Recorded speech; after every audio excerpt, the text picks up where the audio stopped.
Så er vi i gang herude i haven. Og hvem er kartoffellæggeren? Hvad laver du, Marius? Ej, det ser godt ud. Hvad?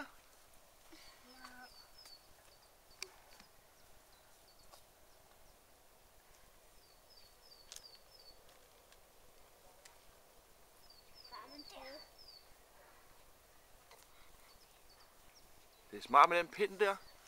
Så har du sådan en pind, du lægger. Må jeg se engang? Det er pænt.